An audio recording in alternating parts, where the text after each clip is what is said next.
Hello friends, today we're discussing the very important topic of how to motivate sales teams when sales are down. We've all seen great teams fall into slumps, and sales teams are no different. But what makes the difference between those that are able to crawl out of those slumps versus those that don't? And it's usually a great motivator or manager and a solid understanding of how to motivate that team when sales are down. So by the end of this video, I'm going to show you exactly how to lift those teams out of a slump and get them back on track for success. Nothing can be more challenging than having a sales team in a slump. It happens to the best of us. But getting them out of that rut quickly is key to success. So today I want to make sure that I give you those golden nuggets on how to get that team performing when sales are down. But first, I really want to help you understand what a sales mindset is like. Then secondly, what not to do. Third, I want to help you create a vision connected to their why. And finally, help you understand how believing and building confidence in them will really elevate them to that next level. If you're ready, let's go.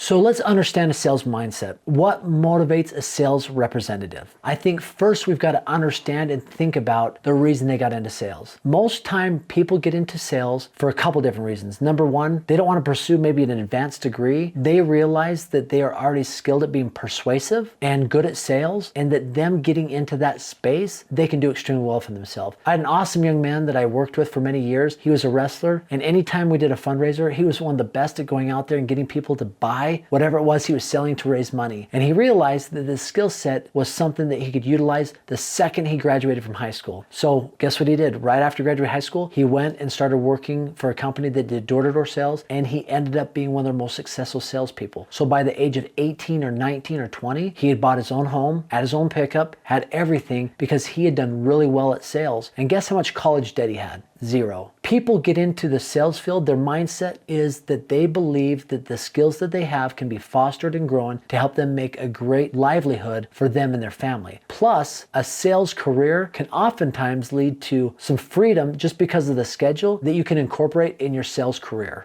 So now that we understand kind of a sales mindset, we've got to understand maybe what not to do. Sometimes that can be just as important on what to do to motivate salespeople. But I've seen some things have a drastic, deadly effect on sales if done the wrong way. I think there was a time in the past when you could go to a sales team or a sales group and really rail into them. You could lay into them and maybe cuss them out, maybe let them have it essentially, right? But I think gone are those days where you pull a team into a room and you just let them have it. That might have been something back in the 80s or 90s, but nowadays with the workforce that's coming out today, I think that that would be detrimental to a sales success. So I would highly recommend do not go out there and be the type of person that you think is an authoritative figure that needs to let this team have it anytime they don't do well. Because a lot of times when a sales team or sales individual does not have success they wanted, they're harder on themselves than anybody else. So to add fuel to that fire could be detrimental to the sales team's long-term success.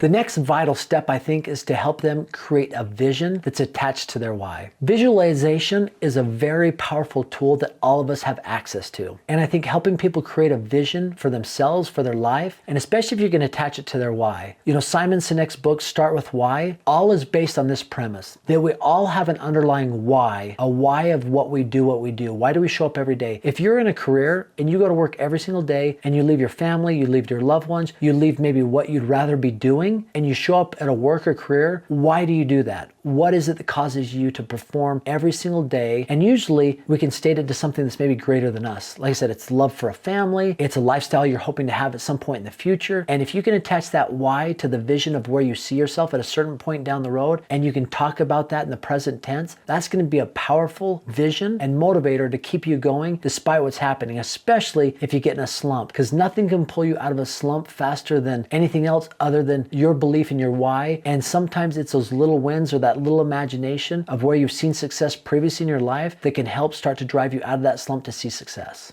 I think another powerful thing when you talk about vision is having a company vision at a macro level. If you have a mantra like we do at our company Achieve today, it's helping people realize their full potential. And a lot of times when people show up for work and that is what's posted all over the walls, it's on their desks, it's hard to be upset, angry, depressed, frustrated. When your goal every single day is to help people reach their full potential, that's something that's greater than yourself. It's an organization organizational cause. And when companies have an organizational clause, a lot of times that gives purpose to people at the workforce and why they show up every single day. Another thing that I think can really pull a sales team out of a slump is giving incentives and bonuses based off of the things that they can control. If it's been a while since they've got sales are sparse, or they're not doing as well as they hoped they would do, basing that incentive or that bonus on things that they can control, like activity, is something that will give them little wins. And we all know that little wins lead to big wins. And so if they're seeing success on their activity, we know eventually sales are going to come. No matter how dark it is during that slump period, we know that if activity is reached, sales will eventually come. And in our organization, we base it off of phone time and dials. So if you can incentivize them to things that they can control, like phone time and dials, and give them a bonus, they can see that little victory, that little win, see a little bit of money come in, and that eventually is going to get them out of that slump to rise up and see success.